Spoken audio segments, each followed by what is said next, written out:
Hello and welcome to the Franchise Millionaire Show. I am your host, Andrea Bailey Brown, and I am excited about today's episode. We are going to be talking about the costs to buy and invest in a franchise. We know that it takes money to make money. So, this is a time before we get into all of the cost and the financial side, we really have to take a hard look at our finances. So before we make that purchase and do that jump and take the leap of faith to become a franchise owner, we first have to look at what is the reality for me and for you, and before we can make any other investment. And we also have to come to terms with the numbers and the cost of investing. Initially, when I have aspiring franchise owners looking into the purchase and the investment into a company, what they often only focus on are just the two things, which is the initial franchise fee and royalties that are charged by the franchisor. However, we have to go deeper than those two numbers only that everyone focuses on, because we know some of the top reasons for failure in a startup or in any company is often the lack of money to go in and invest and really to support the business, especially during that critical startup phase in the beginning. And I often see sometimes people are just too stretched because they did not factor in the cash flow, and that at the beginning of a business, not many people know you. Even in a franchise business, people may not have known that you were going to open, that your business was going to be in their area. So it takes a little bit of time as well for people to get to know you. And in that critical stage, you will need to have your own funding to make sure the business is up and running before customers even know that you exist and that you're there. We know that opening up a business costs money, whether you're going it alone as an independent person or whether you are deciding to invest in a franchise system. Having enough money to get the business up and running and through that cash flowing stage when it's a little bit tougher, it make or break your business.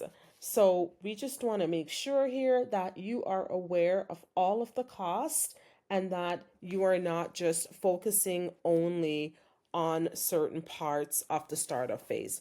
So what I love about the franchise system and the franchising world is that you can get an almost to an exact cost from the franchisor as to what it costs for you to get into your business. Of course, you may not get the cost to a T. There will be some plus and minus depending on the region that you live in and the brands that you're getting into, but there's always a bit of a range. And because the franchisor has done this so many times, especially if they're building 100, 200, 1,000 locations, they can almost predict, as I say, plus minus a few thousands or so, what your startup costs are going to be. And we also know some of the costs are industry specific. So, what are some of the costs that you should be considering and that goes into investing in a franchise? The first one is the franchise fee. And the franchise fee is this is a set fee that is given by the franchisor. This can range anywhere from, I've seen 10,000 all the way up to $100,000, and it depends on what industry you're in.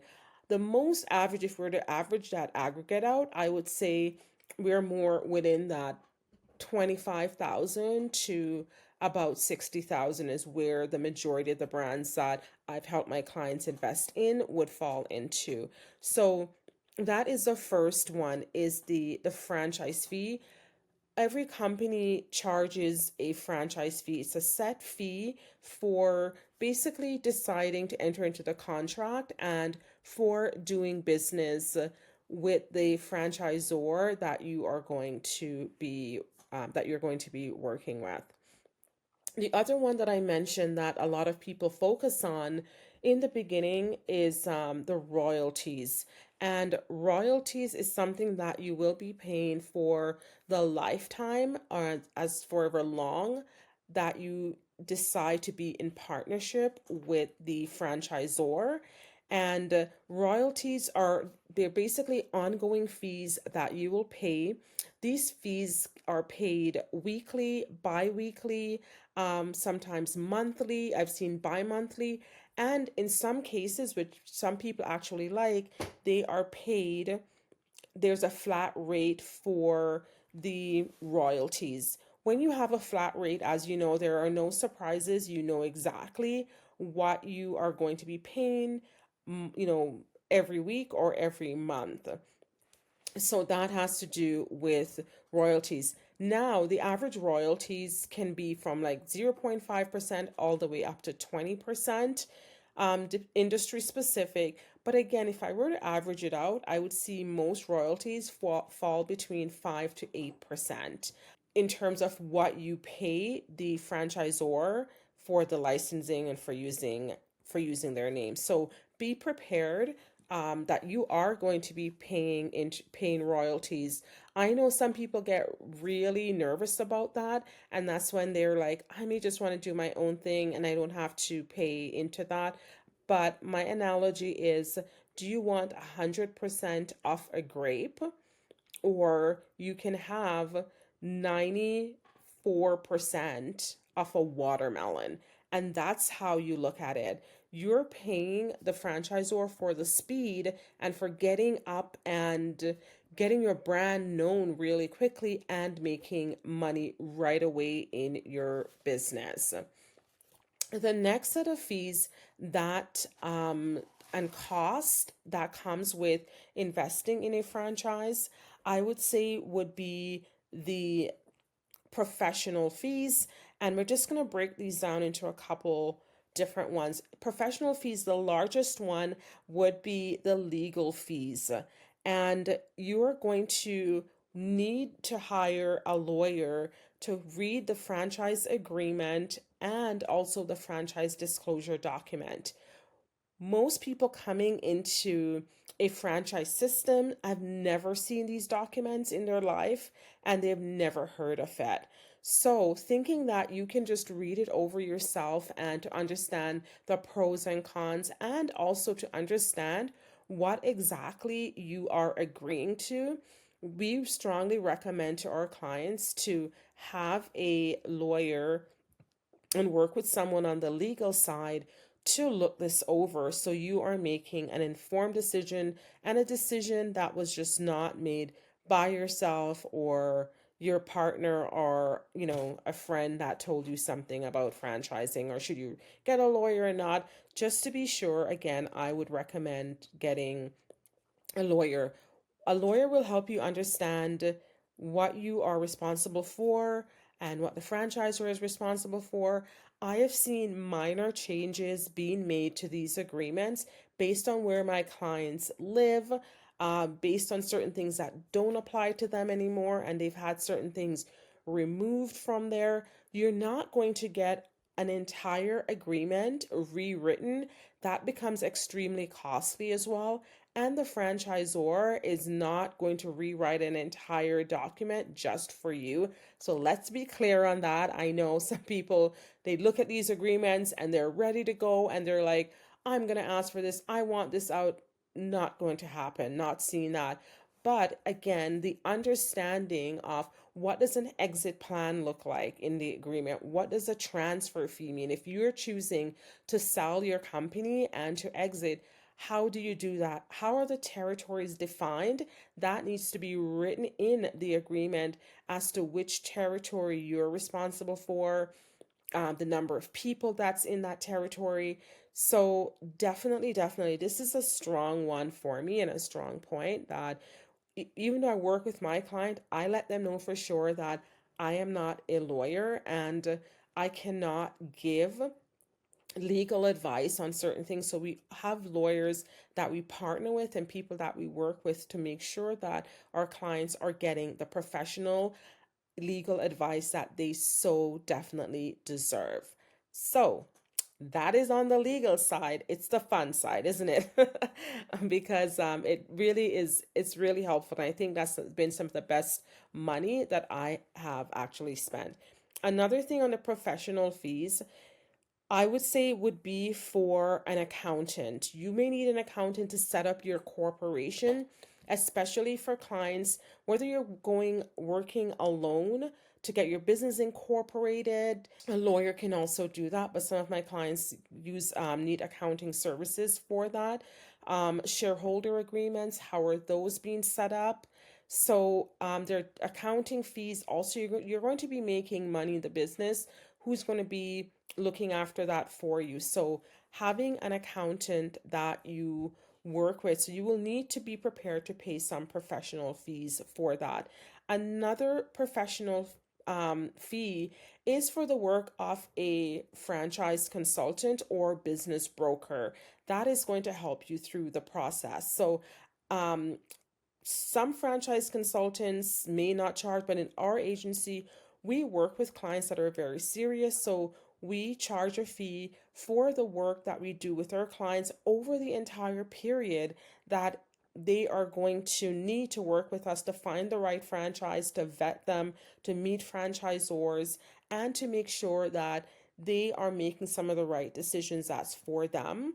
And we are here to support our clients through the entire process, whether it takes them 6 weeks or 6 months to invest in a business. So be prepared to pay the fees for a professional franchise consultant to help you mitigate any risk of investing in the wrong brands or brands that are really not solid, brands that would not work for you. And there could be solid brands, but if you invest in the wrong business for your expertise, your personality, your skills, then it will also cost you. So that's where we come in as consultants to help you find the brands that are the best fit for you.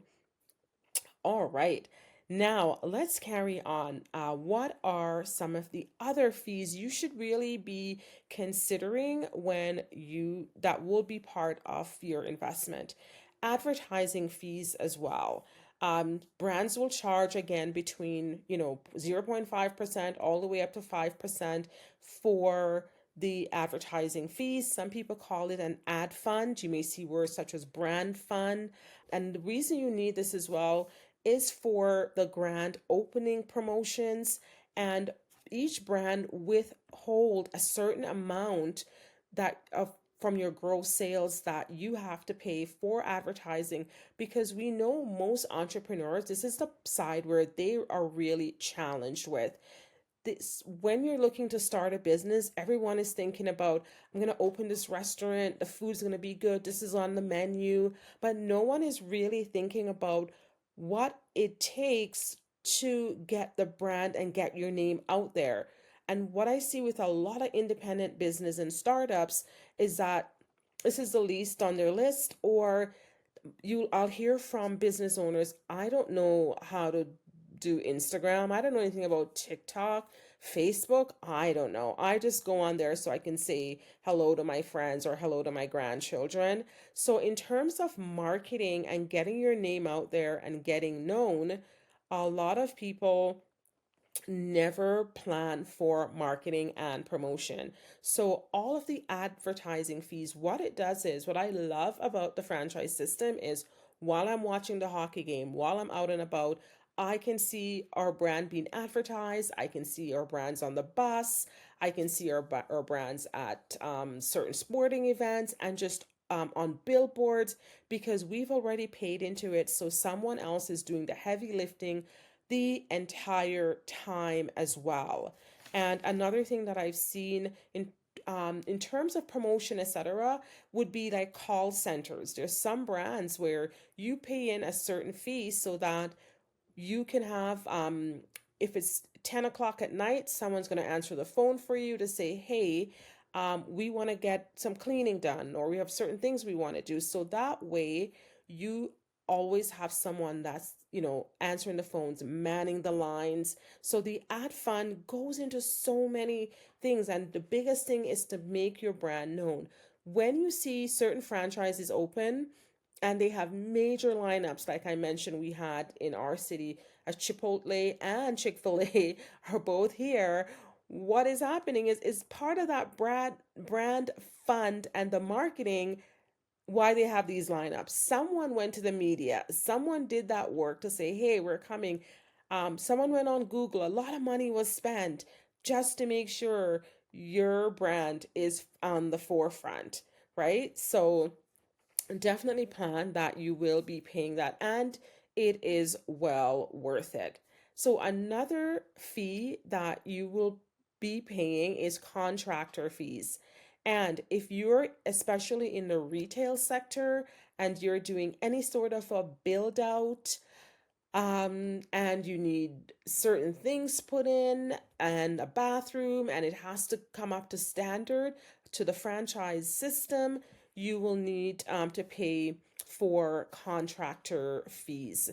Unless you have a business where it's just an office, and even in that case, some offices you may need to have someone to paint so that it's fresh enough. The carpets may need to be removed, and it depends on the negotiation that you have with your landlord as to what they will do, what they won't do. And for the things that they won't do, then that's now up to you, Madame Entrepreneur or Monsieur Entrepreneur. It's going to be up to you to do the things that the landlord won't do. So plan for contractor fees for sure. Another startup cost is the decor, packaging, and signage. Yes, so the contractor has now come in, and you may need internal things to put in to decorate. Again, on a retail store, it may make sense quickly. You may need racks, you may need different things like that. The packaging, what is that package going to look like so that it represents your brand? And, will there be boxes? Will there be ribbons on it? What is the overall packaging that you'll give to your clients? The bags, will you charge for bags? Won't you? So, really consider those things. And then also signage. This one really surprised me, the cost of signage. And when we invested in our first Jiffy Lube location, we thought, like, when you drive by certain malls or strip malls or places, you see these big signages up so that oh, there's a Jiffy Lube here, there's a McDonald's here, and you just thought it comes with from the developer and from being a part of the premise. But no, it doesn't. That signage cost, you have to pay for that. You're like, what? Are you kidding me? I thought my name just appears on the sign. It's like, no, right? You're going to pay a fee to get it up there monthly or yearly or something like that. Let's say you have a standalone signage that you're in a smaller strip mall and you get your own sign in front of where your building is and your franchise is. Yes, you will have to pay for those signage. And we've gotten quote from signage places, and oh my, the range again can be anywhere from 2,000 for a small sign to 10, 15,000.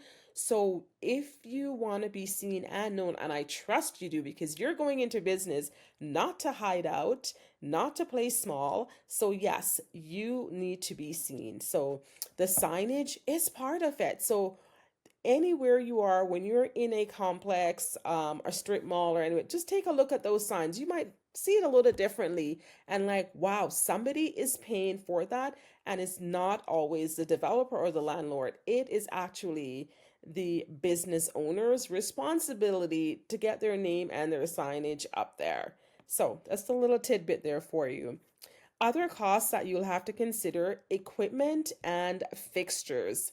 So, with equipment and fixtures, just as it says equipment, so depending on the industry you're in, you will have to buy specific equipments to make it operate. So, again, in our Jiffy Lube location, we had to buy tire machines that makes it faster to change those tires. We need point of sale system that will everything when someone makes a purchase goes in, it keeps track of the client's names and numbers, their license plate, when they have their last oil change. All of that development of system also goes part of technology as well. We have to make sure that we are paying for that. And there's certain inventory and equipment specific that the franchisor will want you to use. So if you own, say, a Tim Hortons or a Burger King, you may need to use a certain equipment that you will have to buy just to make sure the product it stays standard. And in order to get the standardization that we see in systems, is because there are certain machines that everyone will have to use in order to systemize certain products. So every industry, as I say, will have their own equipment and fixtures that you will need in your business in order to make it operate and be standardized. Insurance will be a cost, so we need insurance all the time because to protect your building, something may happen in your break-in, all the different things that comes with basic insurance. I don't think I need to go into that a lot, but we know insurance on cars, insurance on property, right? So that's just standard operating procedures. Whether you have a franchise business or not, it is part of being in business. So let's get into another cost, which is your inventory. And inventory is a big one that will be part of the startup costs.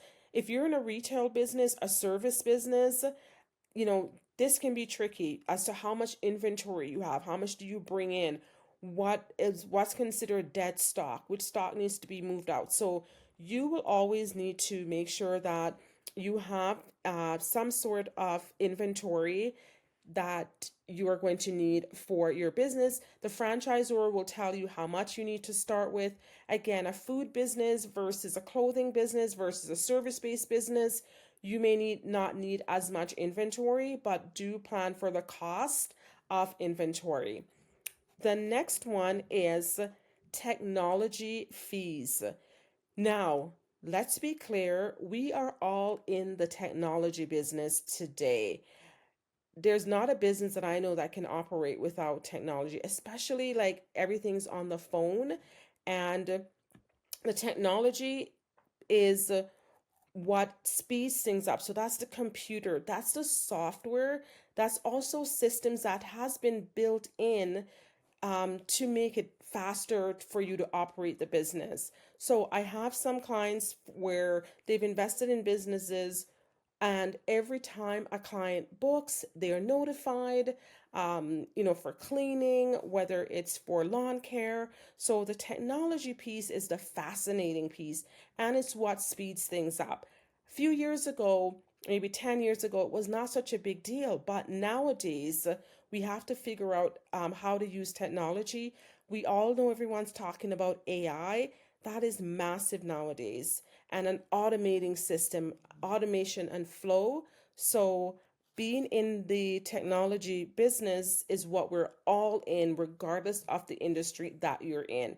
So really pay attention to that. And so those costs, there's a fee on that. That could cost you $500 a month just for the technology, 1,000, but it now becomes like the part of the main operating system for your brand. And I'll just go through a couple more here. We have also training costs and support costs. Yes, that's really part of the startup before your business opens, as well as continuing training, education. As your business is evolving, training and support never goes away. And initially, you'll need to pay for your airfare to go and get trained at the corporate office and the corporate location. So airfare, hotel, transportation, food. I've seen where some brands are really great and they will pay for those fees. They will fly you to their headquarters for training and to meet the rest of the team. and other people that are in training as well. They'll also pay for your hotel, they'll pay for your meals, because they want to make this a seamless process for you. You focus on getting the business started, and they'll focus on the training cost and the support that you need. That's the beauty of the franchise system, is that all of these numbers, you already know what is included, so it's not a surprise. Versus when I see people do things independently, every day they're just, it's ad hoc. They have no idea what the next thing they're supposed to do, what order things go in, and they're always floundering around a lot more. In franchising, we can really prepare you to say, here, look at all the cost. And then there's something called the item 7, which I will get into just before we wrap up. And a final cost is the labor cost, right? You do not build empires alone. So, if you want to really build a successful business, you want to become a franchise millionaire, you want to build what generational wealth, doing it alone is not the way. You definitely need to hire people. You're going to need to hire a team to help you execute on running your business. And in the franchising system, the franchisor will even tell you approximately how many employees you need, because again, they've tested out, and they'll say 2 to 3 employees is all you need for this brand. Or in some cases, if it's a bigger brand and it's in the restaurant side, you may need 15 to 20 employees. So labor costs, you must budget for that, and budget from day one. The sooner you can learn to lean on a team, and the sooner you can learn to work in your zone of genius and what you're good at, the better it is for you, and it's the faster way for you to build wealth. So I've gone through all of these things for you, from the franchise fees to royalties to advertising fees, the professional fees, the legal side, contractor fees, decor and package and signage, equipment and fixtures, insurance, inventory, technology fees, training costs, labor cost, and all of these are will also be given to you in your franchise agreement, or prior to that, in what's called the item 7, also part of the franchise disclosure document. Item 7 will give you this full list, regardless of the brand you're looking to invest in.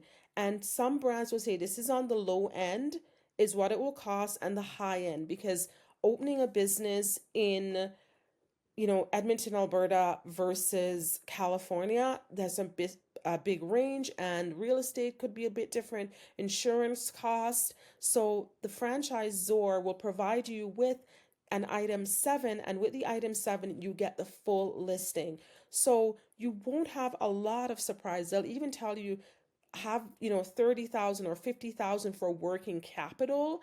That is how it works. So those are some of the costs, and I believe I've hit on 99% of the costs. There may be a few surprise things that people didn't expect, but overall, these are the key ones that you're going to need to invest in a franchise.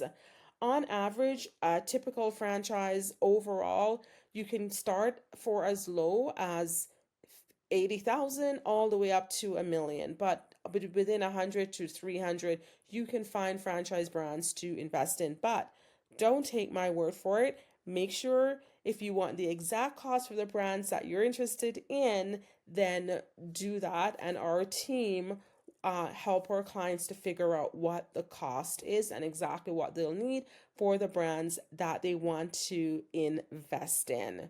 Wow, I hope you found this episode very helpful to you. Our goal is to help us aspiring entrepreneurs become franchise millionaires, helping them to build wealth. And in order to do that, you need to know what the cost of getting into a business is. And hopefully, this episode did just that for you. Thank you so much, and we will see you again.